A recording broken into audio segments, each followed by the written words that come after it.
In this last decade, I have come to the conclusion that at the very least 90% of the explanation for why certain countries are rich and other countries are poor is explained by long-term trends of geography, history and biology that have nothing to do with inherent human differences. I believe there is enough explanatory power in geography and long history without needing to rely on any differences between races, tribes, clines or whatever other term gives you fewest palpitations. But that does not prove that all people are equal. People don't have to be equal for it to be right to treat everybody fairly. Nobody has to believe that all men and women are equally strong or caring to believe that it is wrong to exclude one sex or the other from a particular job. It is not necessary to believe that races have to be equal as an article of faith. Please, do all the research you want. You will not find any sound reasons to discriminate against people on the basis of race for one very simple reason. Equality of opportunity is an ethical stance, not a rational response to the latest data. There is no data that would frighten me, unlike those who maintain that races can't exist and everybody just has to be equal and only a racist would even want to check. They are the people who are afraid of research because of the possibility of truth not being quite as convenient as they would like. They can't handle the truth. I can, whatever it may be. For me, race is a non-issue. There is no good reason to discriminate on the basis of race. Genetic self-interest does not come into it. We can construct a genetic explanation for why a person should allow favoritism towards a brother or a cousin. But such selfish gene theories run into diminishing returns long before we get to second cousins once removed and the bloke who lives in the next village who may share 3 great-great-great-grandparents with us. People in our race are, genetically speaking, rivals, not allies. Fighting for your race makes no more sense than fighting for the interests of people with the same star sign or shoe size. However, there is a good reason to defend your culture, especially when that comes to defending the values that you share. We do now have something that we can call, for want of a more accurate term, Western society. The culture of Europe and North America, plus a few other countries such as Japan, Australia and Israel. It is not an entirely uniform culture, which is a good thing. It is good to have differences. But it does have some core values. We value freedom, both economic and social. We don't want to be told what to do and what to think all the time by anybody, whether that is the state, corporations, or the oppressive forces of society, convention and public opinion. We welcome pluralism. We like to be able to choose to listen to different voices. If somebody or everybody insists or expects that you behave a particular way, then you are not free. We are more civilized than the Muslims. There, I have said it, and I will make no apology for it. We are more civilized than those who follow the teachings of a 6th century warlord. It would be difficult to imagine how we could fail to be.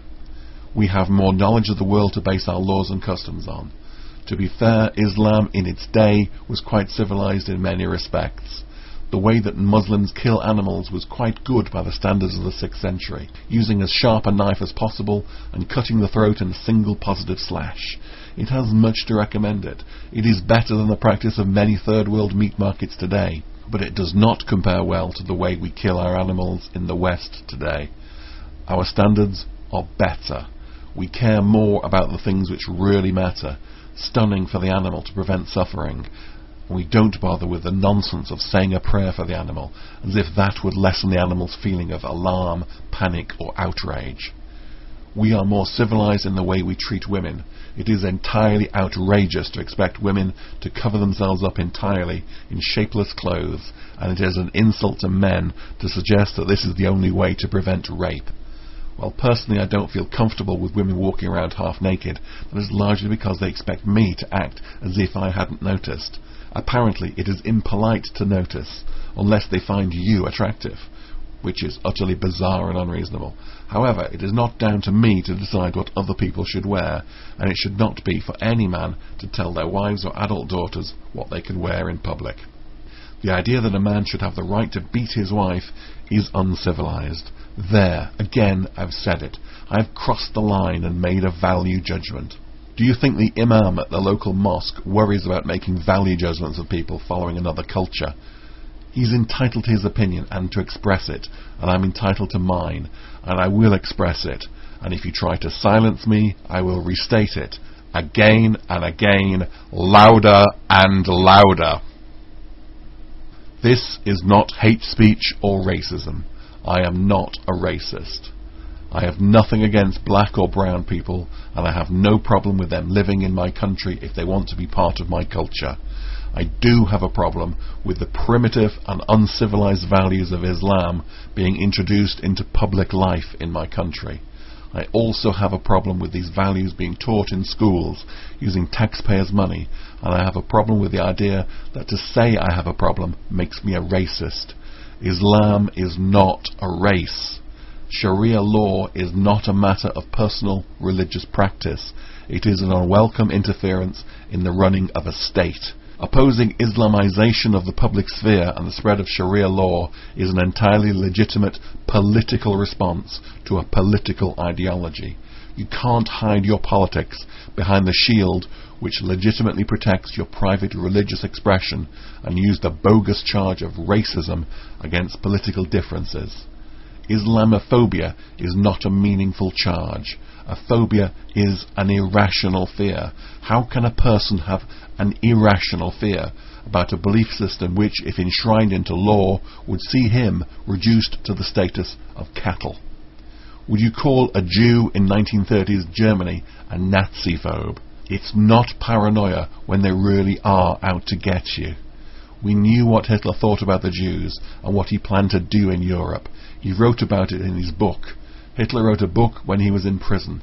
Today there are thousands of Islamic radicals in prison planning what they will do when they take over my country, which is something they talk about quite openly.